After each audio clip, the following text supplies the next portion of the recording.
Hello YouTube, this is Morgan Airspeed Prime here with my next Avatar video. In this video I'm going to be going over two articles, this Korra article here from Screenrant and this Avatar article here on Buzzfeed. They're two different ones, and I think they're slightly different styles of articles than the ones I've done in the past, in that this one might seem like it's like another 10 bad opinions about Korra, but in this case, actually, they're not too bad. There's maybe 2 points I kind of don't quite agree with, like, fully, but otherwise I think they're relatively reasonable points, presented reasonably, just with not a lot of depth or nuance. So let's jump straight in here with this Korra one. So the author here, I think immediately she gets across this idea that, like, she likes Korra and gets the dynamic within the fandom with it. It does have many fans, but it's not as universally loved as the original, which is the way you have to interpret the fandom's response to both shows. That definitely is the case. More people tend to like Avatar over Korra, but like for me personally, I like both shows a lot. However, in many ways, Legend of Korra gets way more criticism than it deserves, largely because it was never going to be exactly the same as The Last Airbender. And again, yeah, like that is a surprisingly nuanced point for the way these articles typically are on sites like this. That, yeah, there are people who really dislike Korra primarily just because it's not a copy of Avatar The Last Airbender, because it wasn't book 4 of Avatar The Last Airbender. So, you know, it's a good start to show that they're sort of addressing, you know, different opinions and so on. It's not just, here's this really bad hot take that's going to get people into click. The title is sort of like that, but the points are a bit more reasonable in the end. So 10, not enough information about some of the original characters. It was engaging to learn about the Team Avatar that we did get to see. While some fans wish the series had focused on them more, others don't. It was always fun to learn about the original characters. Certain characters like Toph and Aang were talked about often. Other characters like Sokka were barely mentioned at all. And I think that's fair enough. That, like, yeah, Korra did focus on Toph, Katara, Zuko. We got some scenes with Aang, and we did get some scenes with Sokka. But yeah, Sokka is the one who we really feel like we have no sense for what he was up to, because at least with Aang, like, we saw his family and his children and stuff like that. The same with Toph. But with Sokka, yes, there's this flashback scene back in book 1, the Akon trial. And then it's mentioned that he was involved with he helped to defend Cora against the Red Lotus kidnapping attempt in the past. But that's really it. Ultimately, my response to this point is more that I think this is a criticism more of the franchise itself rather than Korra specifically. Because I don't think it is Korra's responsibility to just be the only place where we should and can get information on the ATLA characters when they're older. We have comics, we have novels, we have the ability to put out books that cover pretty much whatever needs to happen in the Avatar franchise, but they haven't done that with the comics, even though the comics directly are covering the gap between Avatar and Korra, which is where stuff about like older Sokka and the other characters should be covered. But for some reason they just haven't committed to doing any of that, and it seems like they are almost purposefully avoiding this era, even though so many fans want to know about this era. So maybe someday in a few years we'll get to it, but I don't think this is necessarily just a Korra specific problem. Because yeah, like to say here, some people appreciate that they didn't overdo it with the ATLA characters. Some people wish they'd done more. So, you know, there's a nuance to it, but yeah, I don't think it's Korra's problem specifically. A Team Avatar that wasn't united. Okay, didn't want to make it just a repeat. It's very different. These 4 people don't immediately all get along and click. It's not necessarily a bad thing. The focus on romance over friendship was often tiresome. They eventually became close, but it took a while to get there, and it just wasn't as enjoyable to watch. And again, I think this is a fair enough point. Like, are we really going to argue that the dynamic with Korra's Team Avatar is better than the dynamic with ATLA Team Avatar? And it's just, this format of the show comes into play here of Avatar had, with its format, had the time to, in pretty much every single episode, have the team together outside of like individual specific episodes where maybe they focused on one character more than anyone else, and so the team dynamic wasn't the focus. Whereas in Korra, the team comes together at very specific points, but otherwise, like, Cora has plots of her own. The brothers, you know, come together to like have a plot related to their family, and then maybe towards the end of the book, the team comes together fully. So it did mean that, yeah, we didn't quite get enough on maybe all the specific dynamics within the group, like, say, Bolin and Asami. I think people want to see them interact a little bit more. Even characters who have interacted more, like, we want to see kind of Mako and Cora interact some more now that all the drama stuff is over, and hopefully they can do more of this in the comics and so on. But, you know, both team avatars are good, but yeah, sure, this one didn't feel as, you know, together, as united, and I guess maybe saying it just wasn't as enjoyable to watch is maybe a little bit harsh, but I think you get the point that's being made here. That's fair enough.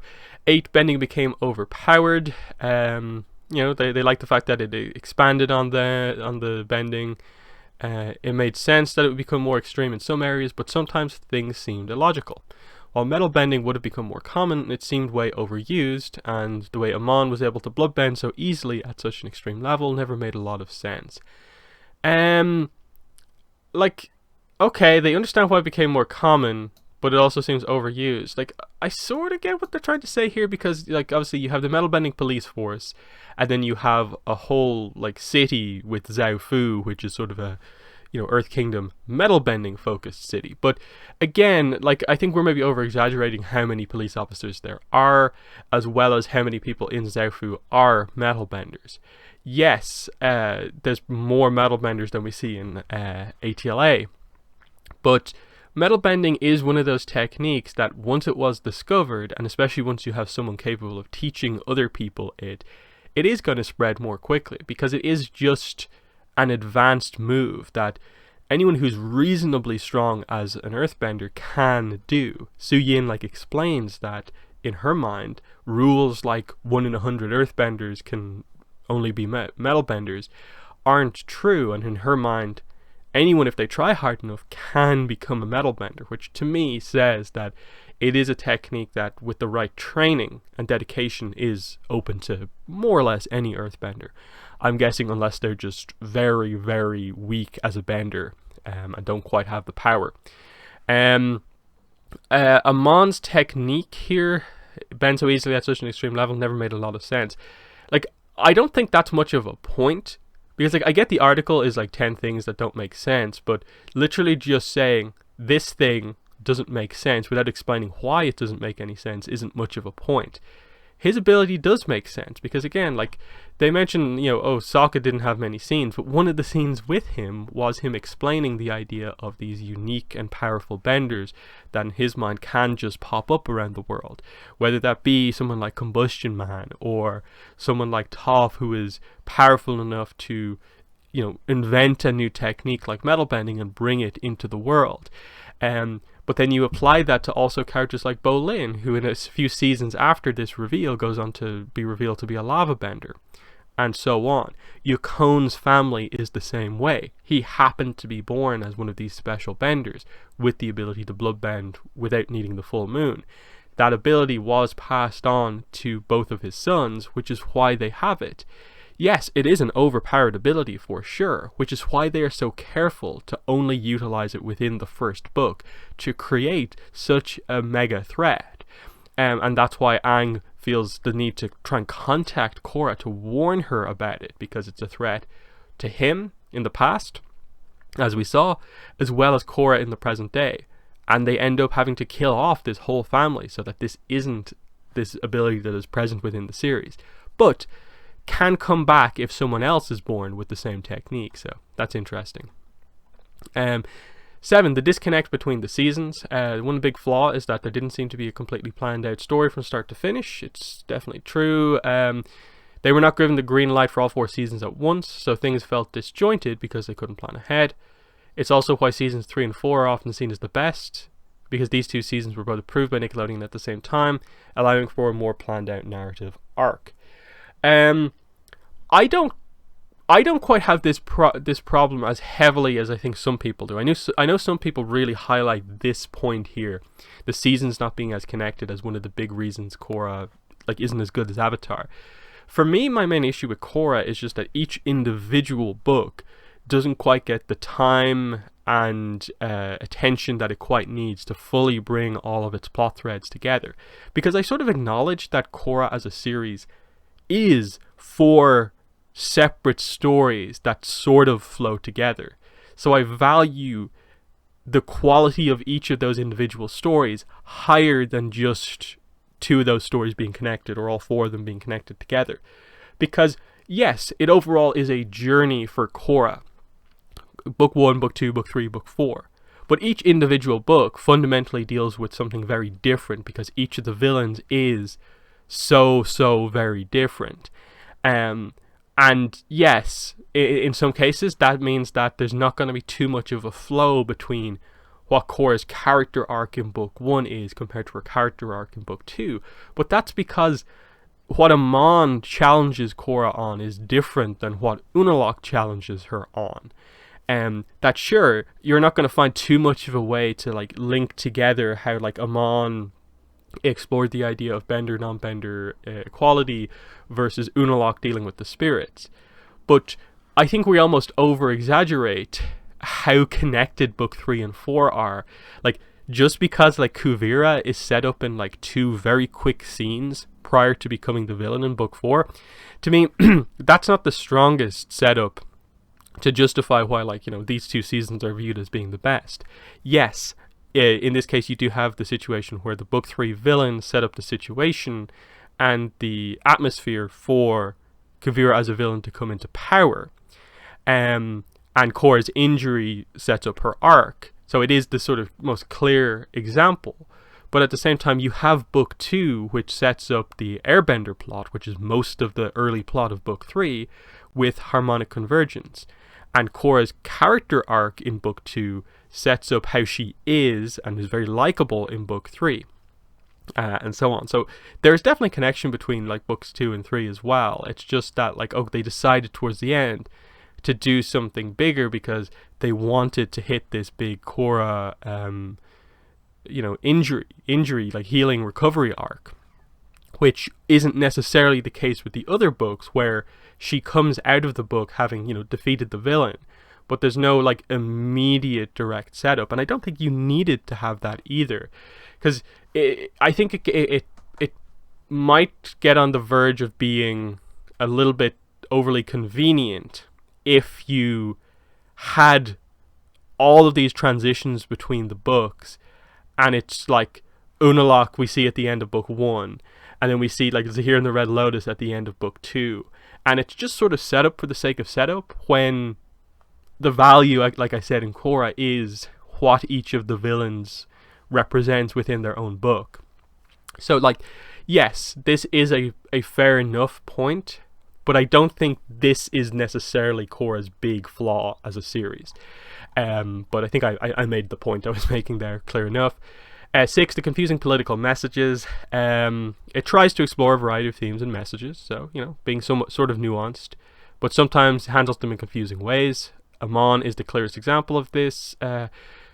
While the idea of non-benders being oppressed is actually shown to have some merit, he and his followers are still made out to be the villains, with the bending police force presented as overall good in the end.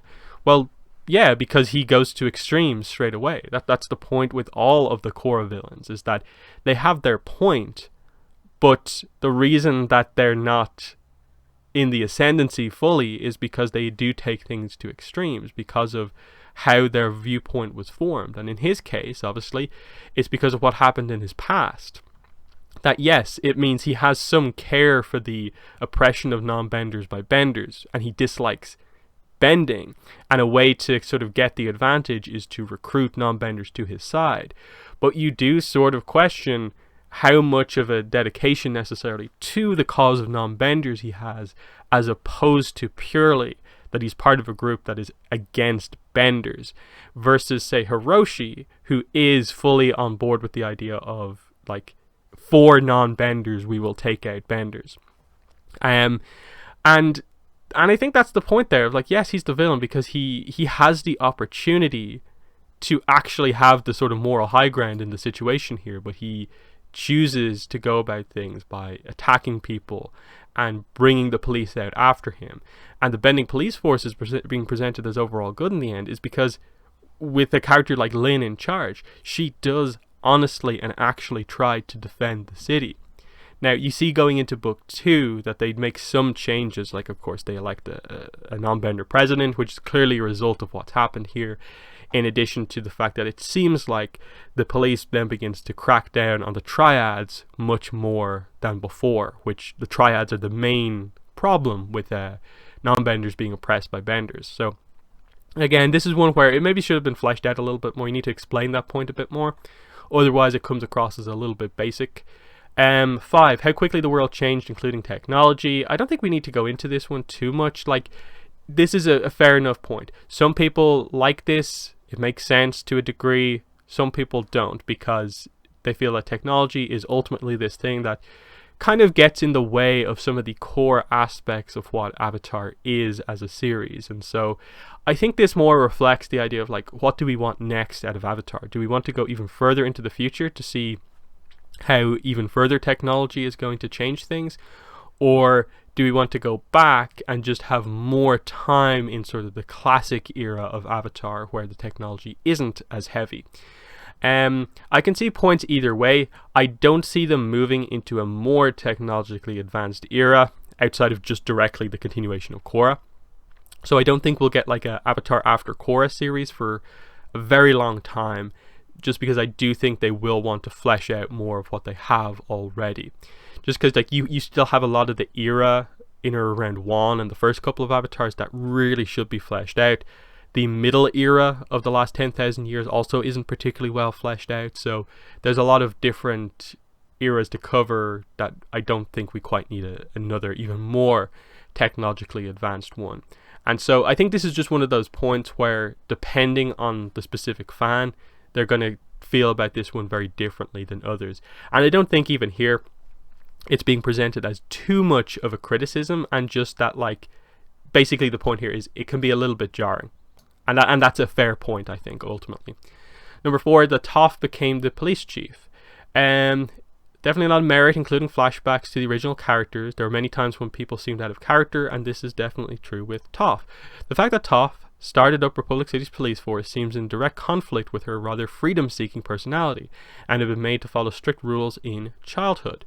So this is one of the points I don't quite agree with, just because like it feels very simplistic to be like, Toph at 12 is freedom seeking and like blows out walls in Ba Sing Se because they're overly restricted, yet Toph at like 40 years old is the chief of police. How did this happen? Character contradiction. She's different when she's older, because like again, like 28 years pass between the sort of the Toph we know and the Toph that we see here. Of course she's going to change. Now, again, this is, I think, more on the rest of the material rather than Korra specifically to cover this, in that I think it's perfectly fine from a Korra perspective to highlight the characters when they're older just being different without explaining why they get to being so different. I think it's more of the opportunity of the franchise overall, with the comics and so on, to cover that, which they kind of have. So the basic explanation of this seems to be throughout comics like The Rift onwards, and Imbalance I suppose to a degree, is Toph is now involved with her father's company and sort of has a like official position in it. So when she sees sort of bad stuff happening around the company, she moves to attempt to protect it. She suddenly cares about the law with regards to like, she's involved with her own business, you know, she has her own metal bending academy, and she cares about her father's business as well, with like Cranefish Town later on. So she does make moves to try and, you know, protect her interests. So you are seeing her move from potentially being that like, you know, down with the rules type thing to maturing a bit to realize that no, some things do need to be, you know, protected. There needs to be laws and rules in some places. We just quite haven't seen the full transition yet to where Toph makes the decision, I want to learn how to be a police officer. I'm going to establish a police force in this new town that is being built up. That's But that's an important character arc that is there to cover with Toph in the comics going forward. They just need to get to it. So again, I think it's less of a problem with Korra and more that just the overall franchise hasn't quite managed exploring the ATLA characters when they're older that well just yet. Number 3, the love triangle storyline. Probably one of the main criticisms from Legend of Korra is the love triangle narrative for the first and second seasons. Many people feel that focusing too much on the teen romance did the story and most of the characters a disservice. It made characters like Mako seem cold and unlikable, and it just felt rather forced all the way through. And again, I think this is ultimately fair enough. Most people do feel ultimately that the romance at some point across book 1 and 2 was a problem and got in the way of just actual character development. So ultimately, it doing the characters a disservice is probably true, because it did sort of affect Mako as a character for like the whole second half of the series, in that he got sort of blamed for all of the book 1 and 2 stuff mainly, and it sort of became his arc in like book 3 and 4 was just sort of getting past the drama that happened before, whereas like Cora and Asami sort of got away from it almost like scot-free. But yeah, the problem that happened here is that even though like Mako's been in a relationship with Cora, Mako's been in a relationship with Asami, and now Cora and Asami are in a relationship with each other, you still don't feel like you perhaps know the dynamics between these three characters as much as we probably should. In that the comics, I still want to see more of Asami's personality come out in the relationship with Cora. It still feels like we know Cora so much better than Asami, and Asami needs to have a focus comic where she is the focus rather than Cora.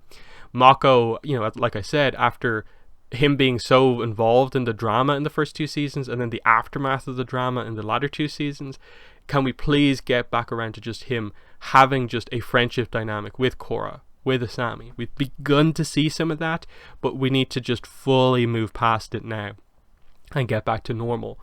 I don't mind it in book 1. I think book 2 is definitely where it went very off the rails, and they were just making a lot of drama-centric decisions that, again, aren't, I think, absolutely terrible, but it is some of the weaker writing, I think, in the entire series, of just like breakup, secondary breakup, these two are back together, but then they're not really back together going into the next book, and it's just awkward. Really, really awkward. 2, why Cora had less freedom than Aang did. This point might make some sense, but it's still frustrating to watch. Aang was only 12 when he was flying around the world along with his friends, but Cora, who was in her late teens, always had a lot of strict adult supervision. She wasn't able to make her own choices, and they often made her seem much less responsible than Aang, even though she was older. This is just the dynamic both characters find themselves in.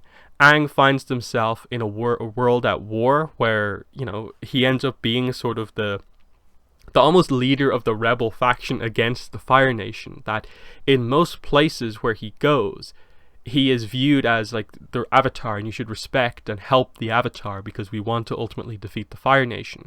And he only ever has to sort of be undercover in or around Fire Nation people. And there's just this sense of like, allow the Avatar freedom to do what he wants, and no one's enforcing anything on him because his mission is like to train and become as powerful as possible to defeat the Fire Lord, versus Cora, who grows up obviously in an era without the war, so things are more normal, so there's more of an ability to have her training go more normally. But then of course the kidnapping attempt comes in, and this is where I suppose the Cora's freedom as the Avatar does sort of become her arc in a way, that because of the kidnapping attempt from the Red Lotus, she is trained in the Avatar compound instead of traveling the world. And Cora as a character, you think, what would she be like doing that training? And I think she would have really liked it and really adapted to it, and would have come out of that training at the end like such an impressive character. But that's what makes her arc when she finally decides to leave in the first episode to go to Republic City, to get involved in the action, to finally have some level of freedom. And you see her having to adapt to everything that's new to her, and realizing that, yeah, like in a city like Republic City, she can't just do kind of whatever she wants. That because we're more technologically advanced, we have like a police force that is not really going to allow even the Avatar to just do whatever she wants. So she encounters some blowback from Lin. Tenzin wants her to do her airbending training in a specific way, and she has to deal with that. In book 2, you know, when she wants to make some moves politically, I suppose, as the Avatar, Raiko is there to sort of oppose her along the way. Even like at some points in that book, you know, like General Iroh tries to help her out, but he can't fully, you know, go against her. That just because of the dynamic that Aang had to deal with, which was pretty much everyone against the Fire Nation, he had freedom. But in the world now, where there's no like obvious thing apart from the threats that pop up, and even then there's more nuance to these threats because they deal with these, you know, political, social issues, it's more complicated, and there's no simple answer for Korra. So, you know, trying to immediately deal with them like a Aang solution isn't quite there. It also, I think, just dynamically is the thing where Aang is an air nomad and has already traveled the world prior to the series, whereas Korra was very isolated in the south.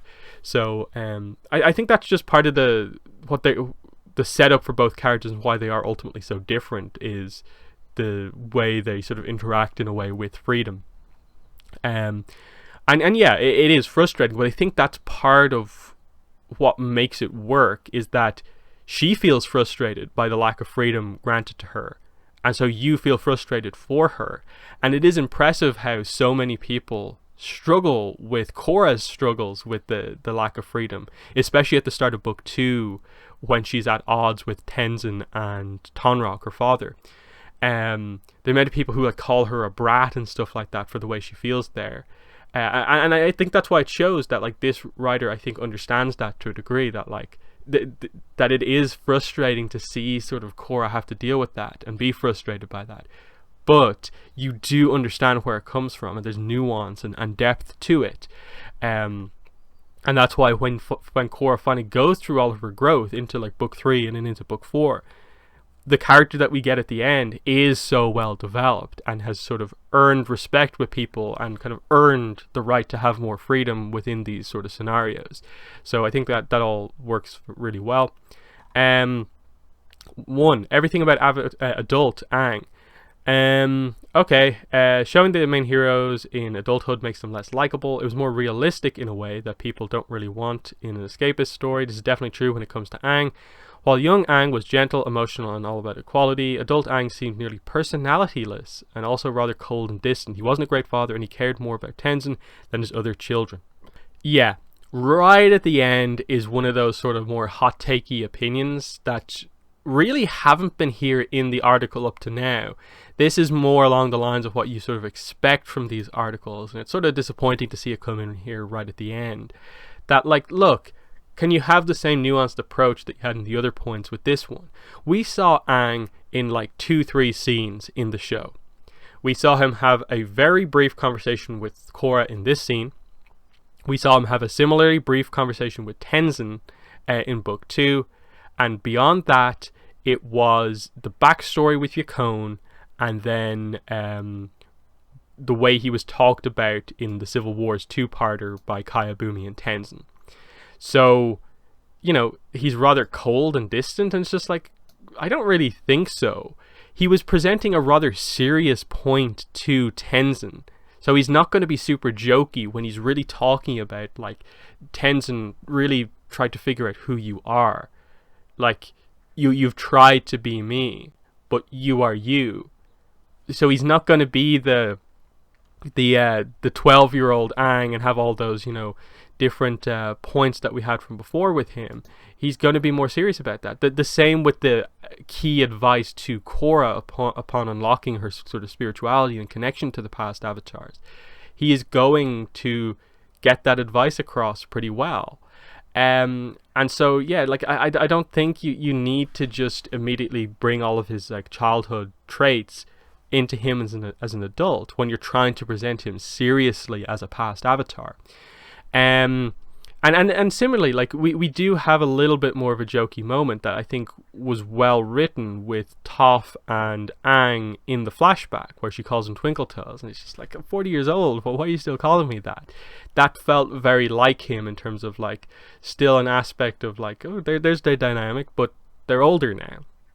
The whole he wasn't a great father, you know, people have phrased it worse than this, but it's still like, how do you take that away from the actual specific details of Civil Wars? I did a whole video on this not that long ago, so you can check that out for my full thoughts on the whole Aang as he's presented in Civil Wars.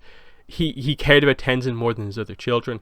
How do you take that away from that? How do you take Kaya and Bumi bringing up the fact that Tenzin was brought on a few vacations on his own as being that Aang, just overall blanket statement, cared more about Tenzin than the others?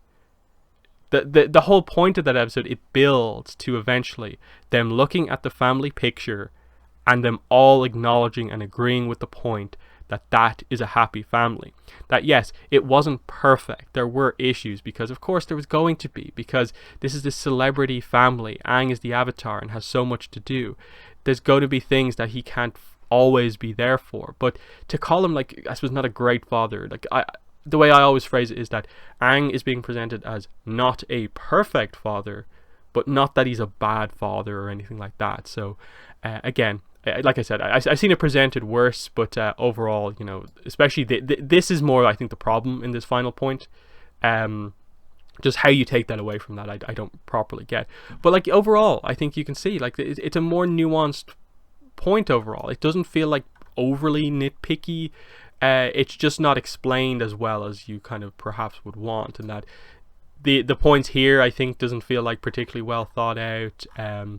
Similarly here, this probably could use more explanation, but some of them are relatively valid critiques, either of Korra directly or just of the franchise full stop. But anyway, let's move into the Avatar article here. So these controversial Avatar The Last Airbender opinions could tear the fandom apart. Where do you stand? So basically the way this works is that they have just a bunch of these questions. They ask a question, like a topic, and do you agree or disagree with it? And then when you click agree or disagree, they will show you the results. So let's get the simple ones out of the way. We'll go back to the more complex ones later on. So okay, this is a pretty simple one. Sokka and Princess Yue were a better couple than Sokka and Suki. I disagree with that. And yeah, that result makes complete sense. It's nearly, you know, like 4 out of 5 people say disagree to that, and I think it makes sense. Lots of people like Sokka and Suki's dynamic. Sokka and Yue are nice, but I think there was just a connection, and it just felt like yes, this is a perfect dynamic for Sokka is Suki. It just, I think works that little bit better. Katara ending up with Aang instead of Zuko was the right choice. Agree. And yeah, it's nice to see that it's at least positive in the favor here. And again, the one thing you would say with the results here is just that, like, there's a lot of votes here. Like nearly, 60,000 nearly, is just how much of this is the hardcore fan base and how much of this is more of just the casual fan base. Like, I think most people acknowledge that the Buzzfeed articles and stuff like that are kind of clickbaity and they're just meant to draw in people just for views. So how much do you value the opinion here versus, say, if you did this specifically with just the hardcore fan base? I'm not entirely sure, but either way, the agreement wins slightly. Ty Lee is an underrated character. We'll actually come back to this one in a second. Katara was being a jerk. Okay, we'll come back to that one. Zuko should have ended up with Jin instead of Mei. I disagree with that.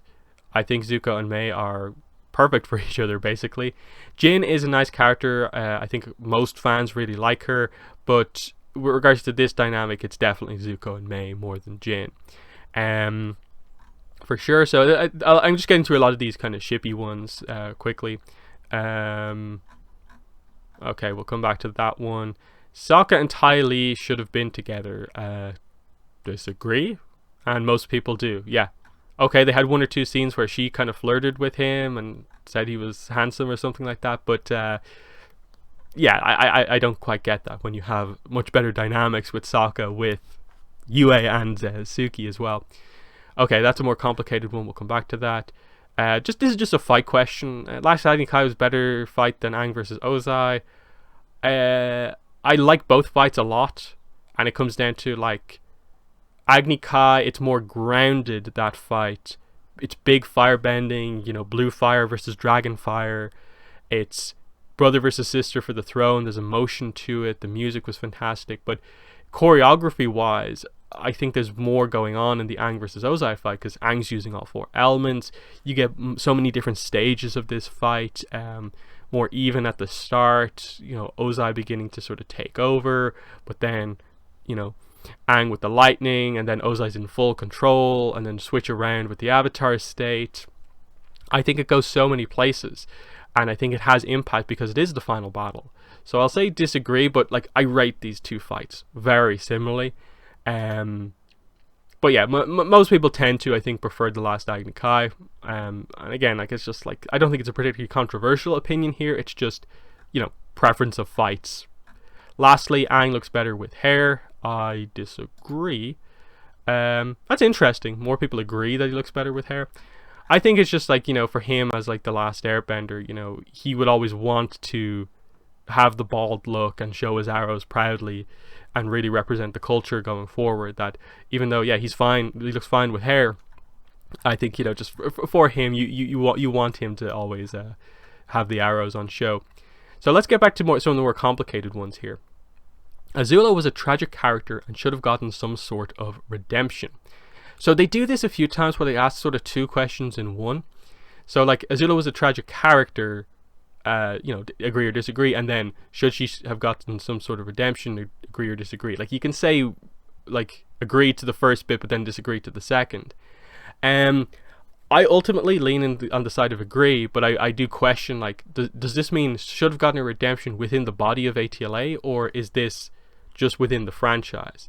Because I have a feeling the answer to this is going to be primarily people disagreeing, thinking that it's just ATLA specific, and ignoring the fact that there's stuff that's happened in the comics, and that you would question how many people have actually read the comics. I think it has to be agree. Like, I don't think Azula is just this character that we should just, you know, forever put aside. She's the villain, there's no hope for her. I think the point that is always made in Avatar is that you should always give a character a second chance. And Azula has the same family background as Zuko. Of course, Zuko got sort of more attention from Ursa, and that sort of helped him. But I think the main thing that helped him was that Ozai pretty much gave up on him so early on and chose to treat him terribly. So even though Zuko was treated terribly by Ozai, it also was the thing that sort of shielded him from being influenced that much by Ozai. Whereas Azula was Ozai's favorite. And so she was really raised by him to just be sort of a tool to help him achieve power. And that's why you can see Azula is lacking in so many sort of simple areas, like, you know, that they really show quite heavily in the beach, that she really doesn't know how to interact with people normally. If she can't control them through fear, what is she actually doing with people? So I think there's a certain tragedy to that this is a character who sort of, you know, like was turning out that way anyway, but then it didn't help absolutely that Ozai was the way that he was. And then should she get some sort of redemption, I think she should get something resembling a redemption. Maybe not a full-on Zuko style redemption where she's like a new member of Team Avatar, but I want to see an Azula that is not just controlling people through fear, that is always still going to have that edge to her, that cruel edge, that she can control people when she has to, but that she can be sincere about people. The point I'll always bring up with this is that in Smoke and Shadow, when Ursa confronts Ozai, she says that, you know, you have no room in your heart for people, whether that's your family, your brother, your own children, no one. And so you're kind of empty inside because of that. And I think the same point applies to Azula, but with Azula, there's at least that glimmer that there's something there, that Azula can learn to actually care about people. And I think you know that that's there because of how much May and Tylee's betrayal ultimately affected her. That sure, she views it as like, oh, how dare you break through my control through fear. But I think she is also hurt deep down that her friends went against her like that, and she would like to have them back as friends. but there needs to be some development to get there. And they're kind of getting towards that in the comic, but they're not quite there yet. But I think ultimately the answer to this, to me, has to be agree. Because I don't view Azula as just being Ozai 2.0. She, I think, is much more complex than a Sozin, than an Azulon, than an Ozai.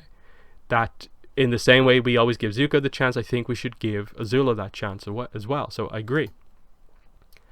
And I do find that interesting. That it's mostly people disagreeing.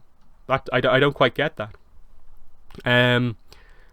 But yeah, we'll get past some of these. Here we go. Ty Lee is an underrated character. Agree or disagree? This is an interesting one because, like, what exactly do they mean when they say, is the character underrated? Because I would ultimately primarily think, like, no, Ty Lee's not underrated. When people talk about Ty Lee, I see nothing but praise for the character. I see no hate towards Ty Lee. I see no one really criticizing the character. I see a lot of praise, both for her looks, but also because of her unique personality for being someone from the Fire Nation. She is very different, gets an arc. People like the whole thing with her identical sisters, and then the fact that she joins the Kyoshi Warriors in the end, that she sort of, in a way, seems to move past that need to always just be unique by joining a group that all sort of looks the same. That's a nice growth for her, in addition to, of course, also, you know, big moment betraying Azula after May does, to sort of help May. That all works really well. So, to me, the answer has to be disagree. Because I don't think she's underrated. I think people, when they talk about her, rate her correctly. But is this question more talking about just the general idea of she's not the most main character, and maybe they wish she had more screen time, so she's underrated just because she's not the most popular character? But ultimately I would say disagree, because I don't see much criticism of her within the fandom, and I don't see who underrates the character. So to me, disagree. But yeah, you can see most people interpreted this the other way, which I guess is just the more simplistic version of this, of just yeah, we want more Ty Lee, which would be agreed to the underration. I'm not really sure. Katara was being a jerk when she wouldn't accept Zuko after he turned good and was continuously proved he was on their side. Agree or disagree? Katara was being a jerk when she wouldn't accept Zuko. I disagree here, because I think they did this story very, very well. That I think it made sense why it took Katara until 316, the Southern Raiders, to finally forgive him. And I think her actions of how she dealt with Zuko and interacted with him in between him joining the group and the Southern Raiders was perfectly fine, given that Zuko betrayed her back at the end of book 2. And I think a lot of people in the fandom are sort of blind to some of those things.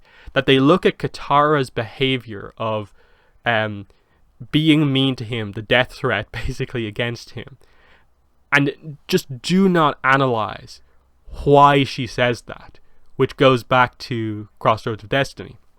And the fact that she was almost willing to use the spirit water on Zuko's scar. And if she had, and he had still betrayed her, she would not have had the ability to revive Aang, and Aang would be dead now. So I think there's a there's a lot of depth that goes into why Katara feels that way, which is why when she threatens Zuko, she says the core of it is that if I think you are ever going to hurt Aang again, because she definitely does blame that, Zuko's decision ultimately to turn the tide of that battle, and in her mind led to what happened to Aang. Even though Zuko wasn't the one that shot Aang down, he allowed for that situation to happen. And they would have won in the Caverns of Ba Sing Se if Zuko joined their side. She was the first one to be open to seeing something within him, and she was betrayed. So yeah, absolutely, her more than anyone else is the most unwilling to forgive him and let him properly be part of the group until he directly proves himself to her in the Southern Raiders, which I think did it really, really well. So was she being a jerk with her opinion? to Zuko? Absolutely not. But you see, people side with Zuko in this one for some reason, and I don't quite get that. I know there's a lot of like really heavy sort of like fanboy, fangirls for Zuko, but that feels a bit unfair to Katara there. I think her response is very understandable with what happened. Legend of Korra isn't nearly as good as The Last Airbender, and Aang was better than Korra. Again, it's two different questions. Like, they keep doing this. Like, because you can have situations where ATLA is your favorite show, but you sort of prefer Korra as a character, and then in that case, which do you say? You can have situations where Korra is your favorite show, but you prefer Aang as a character. What do you say? Now, for me, the answer is fairly easy, because I do in general rate ATLA as being a better show than Korra. It's close, but it's, for me, clearly Avatar: The Last Airbender. And then Aang is my favorite character in the franchise, so even though I really like Korra as well, Korra is my favorite character from Legend of Korra, I do overall would say Aang is my favorite. So I say agree, because I agree to both of these things, even though I think the spirit of the question is a little meaner towards Korra than it perhaps needs to be. But agree. And it makes sense, ultimately. Most fans do lean on the side of ATLA is better than Korra. It's just that some of them take it to such an extreme, as was sort of mentioned a little bit in the previous article. Here we go. This isn't even that complicated of a question. Aang should have killed Ozai. Just straight away, Aang should have killed Ozai. Do I agree with that? No, I do not. I disagree. He should not have killed Ozai. That's pretty simple. Like, I know some people make that argument that, you know, oh, Aang was being sort of selfish, you know, being unwilling to kill Ozai, given that the fate of the world was at stake. But I think in the end, the ending is so impactful and works so well because your hero is able to stick to his ideals and still fulfill his duty, still win the day. That for him, as the last Airbender, to be able to sort of almost like spiritually like pure in a way as an air nomad going forward, that he can continue and try to bring back the air nomads with sort of almost like a clear conscience, that he's stuck to the teachings for the most part. That is a very sort of hopeful ending. Whereas I think forcing Aang into a situation where he had to kill Ozai, yes, it creates a sort of dark and gritty approach, but is that the overall approach we want from Avatar, is to force characters into those situations? For a character like Aang, I don't think that is the right path. I think they did this very, very well, and especially because the creators have gone on record multiple times as saying this was always the plan. They always envisioned that Aang would defeat the final villain in the end by taking his bending away. So yeah, I think that works perfectly fine. But yeah, I'm glad most people tend to disagree with this approach here. But, you know, still a third of the people think Aang should have killed him, which I think is kind of shocking almost, that like people feel that way. I don't get it. Hama had a tragic backstory and her actions are understandable. Again, it's sort of two questions here. It's like, Hama had a tragic backstory. Okay, yes. I think no one's going to disagree with that. It just is objectively the case. I don't know how you can look at what happened to her. Of the Fire Nation attacked the South. She defends her homeland from an attack from the Fire Nation, which is basically, you know, it's basically an attempt at like waterbender genocide here. Is the raids on the South, is to just get rid of all the waterbenders just in case the Avatar has been reborn as a southern waterbender. So her being captured and imprisoned is absolutely tragic. But I think the question here that they're ultimately asking is, do you find her actions, given her tragic backstory, to be understandable? Agree or disagree? And this is where like the word understandable is very interesting here. I think it's very complex to come up with the right word to, I think, ask this question in a way where agree, disagree is a nuanced enough of an answer. Because right now, it really comes down to, in the end, what she did. You understand her wanting revenge, yes, but the way she takes that revenge in practice, you can't quite understand. But you get to a degree because other characters have been like this, like Jet, where their issue is with a certain group of people, but they target other people who are only minorly related to that group to achieve their revenge. So Jet's issue was specifically with the Rough Rhinos for destroying his hometown, but he targets anyone from the Fire Nation. And it's a similar thing here with Hama. Her issue basically is with the Fire Nation military. You wouldn't be so against what she's doing if she was targeting soldiers, even if they're not the same soldiers who did it. You would get to a degree why she would target, the military organization that did what they did to her. But in practice, Hama, as the puppet master, imprisons innocent Fire Nation people in this town who have not really done anything to her. That, what we learn over the course of those early episodes in Book 3, that the normal people of the Fire Nation are in a way like just as much victims of the war as anyone else, especially if you're from one of the more isolated Fire Islands. You're not getting support from the capital, even though it's prosperous in the Fire Nation. Just look at the Painted Lady and how that the people of the Jangwi River are treated. And I think it's similar for a place like this in the Puppet Master, where like they're getting closer towards the capital as the episodes progress, and we're only a few episodes away from the invasion here. But it still doesn't seem like there's too much of a heavy presence here from like soldiers and stuff like that. So she is going after just innocent people. And the question really is about like, how much do you understand why what happened to her would make her go to extremes? And that's where the agree-disagree is. I'm going to lean on the side of agree, not with the sense of like I approve of the fact that like what she ended up doing, but I think I am more sympathetic towards what happened to her just because of the extremes of what happened to her. That it makes sense that she was basically like tortured with the way she was deprived of water and was forced into a situation where they broke her so much that she would invent a technique like bloodbending and break her way out and then use that technique to imprison other people. I don't, condone those actions, but I think they are understandable to at least some degree. So I say agree.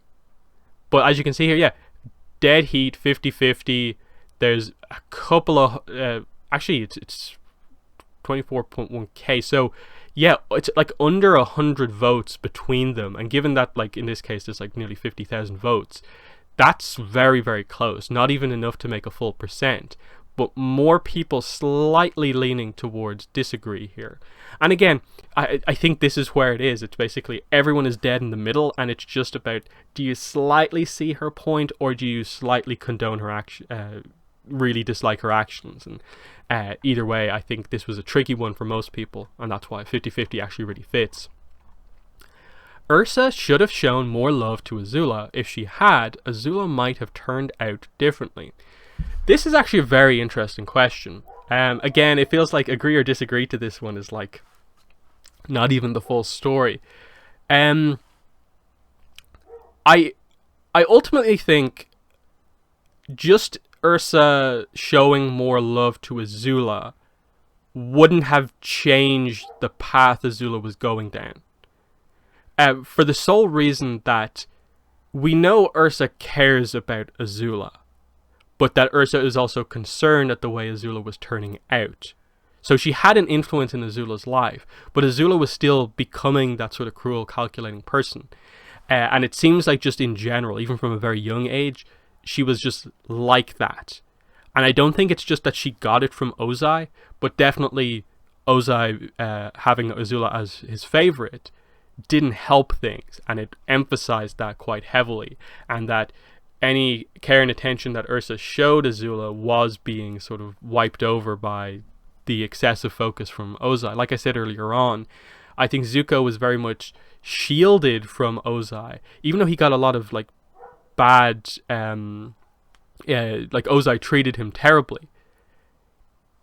Because he treated Zuko terribly and didn't particularly care for him, yes, it made him like want almost his father's, you know, respect, his honor from his father.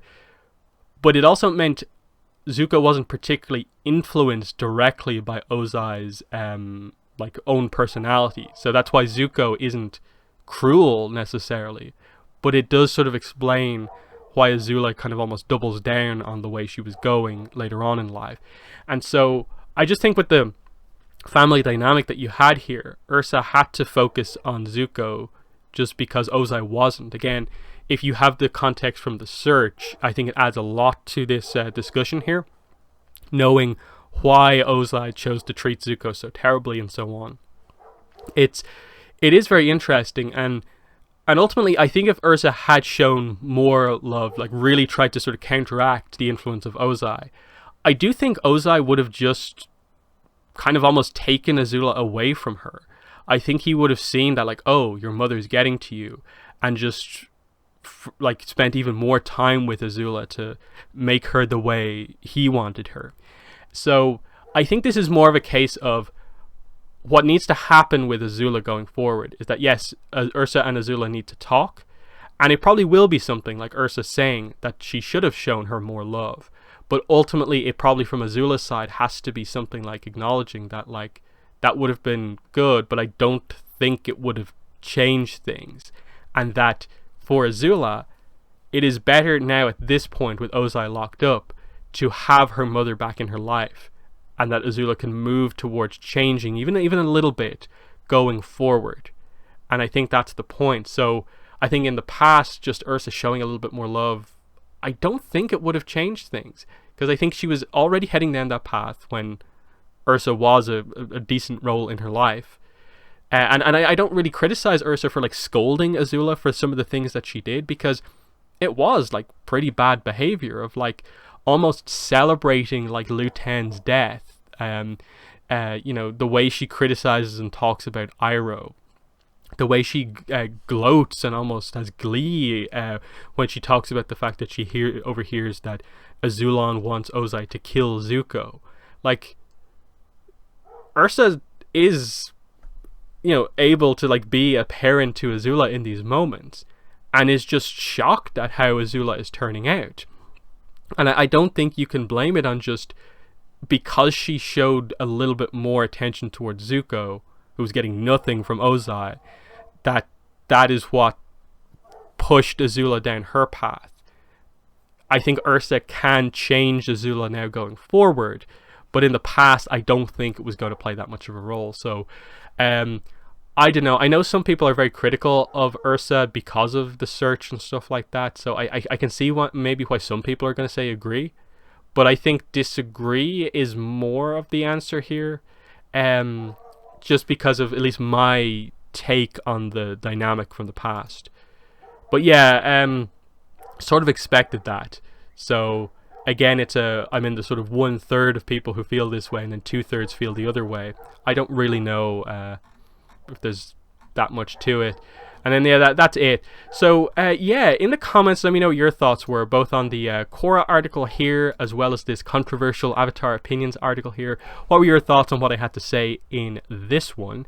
And I suppose especially some of the more complicated topics here, like the Azula one here with Ursa, the earlier Azula one as well, the Hama tragic backstory question. They're all actually quite interesting to talk about. So yeah, in the comments let me know what your thoughts were, but that's been the video. Thanks for watching, and bye.